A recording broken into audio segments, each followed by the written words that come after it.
Voulez-vous qu'on continue comme cela, que les riches s'enrichissent toujours plus, que les pauvres s'appauvrissent toujours plus, que notre démocratie soit mise à mal par cet argent qui prend tous les pouvoirs et toutes les richesses du pays au profit des seuls actionnaires des grandes multinationales? Nous venons aujourd'hui vous alerter sur la gravité de la situation. Après 30 ans de recherche chez les grands bourgeois dans les beaux quartiers, nous vous proposons des lunettes pour voir le monde. Ces lunettes vous montrent une véritable guerre de classe qui est menée aujourd'hui par les plus riches contre les peuples, avec des armes absolument inédites, c'est-à-dire des armes économiques, avec les droits à polluer, des armes financières, des armes idéologiques. On traite les ouvriers de charges, de coûts et de variables d'ajustement, avec des armes linguistiques comme le droit à polluer, des oxymores où on dit tout et son contraire comme la flexi-sécurité.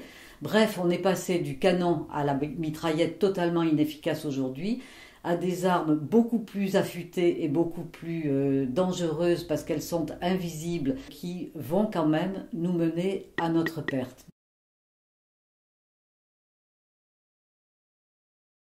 On peut acheter des droits à polluer qui permettent à des entreprises d'évacuer des gaz, des matériaux divers dans l'atmosphère, etc. Et il n'y a pas d'interdiction, il n'y a pas d'arrêt, il y a simplement des changements selon les intérêts des uns et des autres.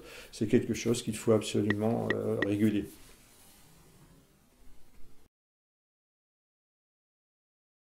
Est-ce qu'il est normal que 6 mois après les attentats du Bataclan, François Hollande ait remis la Légion d'honneur au ministre de l'Intérieur d'Arabie Saoudite,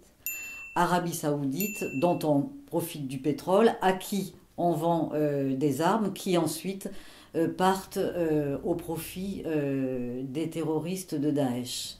Est-ce normal? Ne soyez pas désespérés. La pensée critique partagée est déjà la première forme de résistance.